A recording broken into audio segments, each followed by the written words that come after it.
конструктивно общуване, топло бяхме приети и мисля, че имахме изгода и двете страни.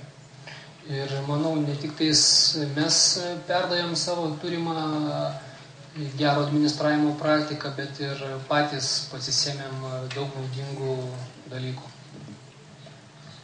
Мисля, че не само ние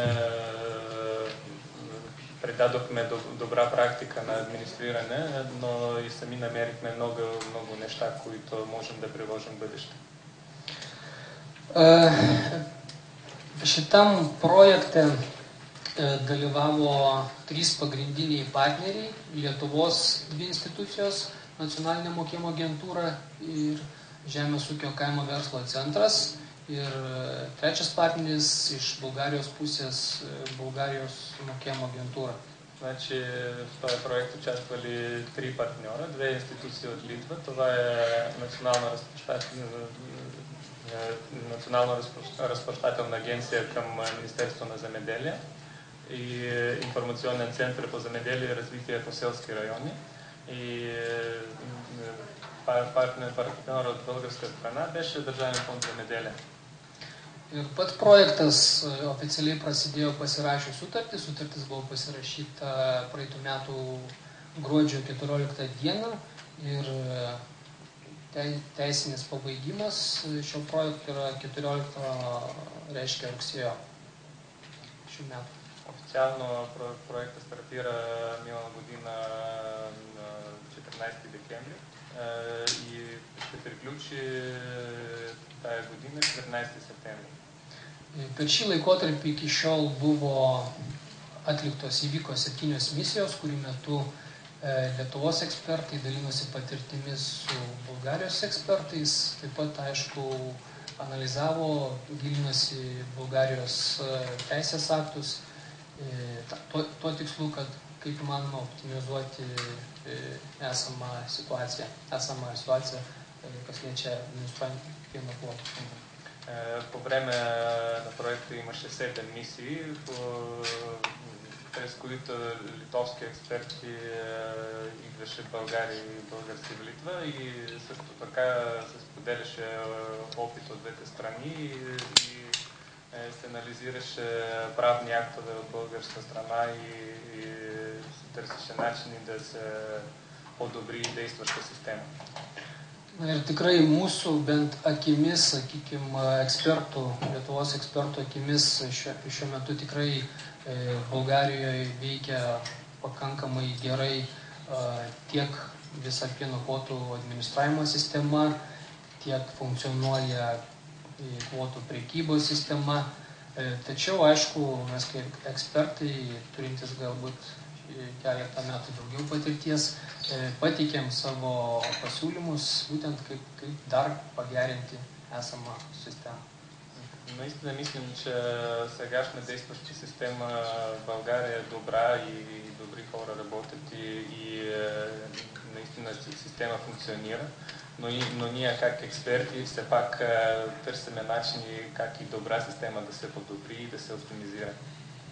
Tai dabar tiesiog norėčiau pristatyti mūsų pagrindinės galbūt rekomendacijas, patarimus, kaip būtų galima dar labiau optimizuoti šitą esamą pieno kvotų administravimo sistemą, tiek pieno prekybos система. И сега искам да представя нашите препоръки, как може да се оптимизира към система на администриране на млечни квоти, към на покупки и продажби на mlečni kvotų. Tai tiesiog pirmas patarimas, pasiūlymas būtų tiesiog tai, kad šiuo metu Bulgarijoje tiek Žemės ūkio ministerijų, tiek agentūroje yra keičiamasi duomenimis, kas liečia pieno gamybos kvotas. Първа препоръка е свързана с това, че ще върви размен на данни между агенция по плащане и министерство. Ir abiejose institucijose egzistuoja duomenų bazės atskiros todėl mes siūlom tam, kad sumažinti galimą klaidų riziką, tiesiog унифikuoti duomenų bazės. И в двете институции са различни регистри и бази данни. И наша препоръка да се намали риска от грешки и да се улесни работа, те бази да се унифицира и системи да се интегрира. Galbūt, aišku, viena iš galimybių, bet vėlgi priklauso nuo kolegų iš Bulgarijos, galbūt tiesiog arba perkelti esamą registrą iš žemės ūkio, pieno gamintojų registrą, reiškia, iš žemės ūkio ministerijos į agentūros. Може би, разбира се, това зависи от българска страна, но една от стъпки би могла да бъде да се премести регистъра на производители на мляко от Министерство на земеделие в Агенция по плащане. Kitas mūsų pasiūlymas yra susijęs su šiuo metu kūriama Žemės ūkio ministerijoje šitą programinę įrangą, kuri naudojama bus tam, kad pieno supirkėjai galėtų elektroniniu būdu pateikti metinės ir mėnesinės ataskaitas с pieno supirkėjai. Друга препоръка, свързана с това, с система, която се изработва сега, възможността на изкупвачи на мляко да подава отчети по електронен път. Ir kiek mes žinome, šitos sistemos yra testuojamos kartu su pieno supirkėjais, tačiau vėlgi čia iškyla kaip ir problema, kad ne visi pieno supirkėjai norėtų ar nėra įpareigoti naudoti tokią programinę įrangą, kurią sukuria Žemės ūkio ministerija. Колкото знаем, тая информационна система се тестира заедно с изкупвачи на мляко, но възниква другия проблем, че не всички изкупвачи на мляко искат да я ползват или задължени да я ползват. Aišku, čia galbūt naudojimas, daugelis galbūt supirkėjų objektyviai negali norėti naudoti tos pačios sistemos, galbūt dėl kažkokių komercinių dalykų ir taip toliau.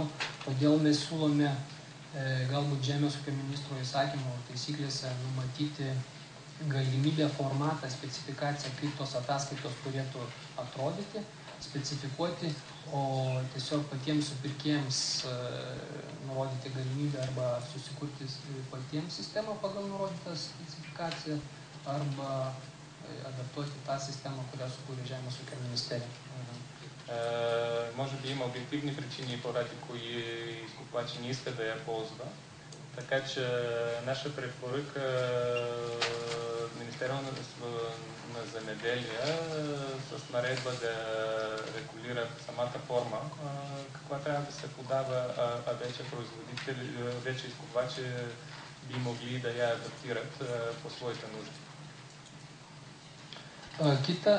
Kitas pastebėjimas arba pasiūlymas susijęs su esamais dokumentais. Ir čia mes tiesiog analizuodami procedūras, teisės aktus, pastebėjom, kad tikrai yra nemažai naudojama dokumentų, bet aišku, čia galbūt susijęs su tai, kad pieno kvotų administravimas vyksta dar tik keli metai Bulgarijoje. Друга препоръка е свързана с изисквани документи. По време на проекта видяхме, че наистина се изисква много документи от производители и това може би все пак свързано с това, че все още не е голям опит за администриране на млечни квоти. Todėl vėlgi šitoj situacijoje siūlytume kiek įmanoma integruoti duomenų bazės esamas ir arba, sakykime, galimus duomenys susirinkti iš egzistuojančių registrų. Tuo būdu tiesiog automatiškai pieno gamintojams, pieno supirkėjams atkristų tą naštą pateikinėti galbūt nereikalingų dokumentų. Тук все пак и пак има, според нашето мнение, има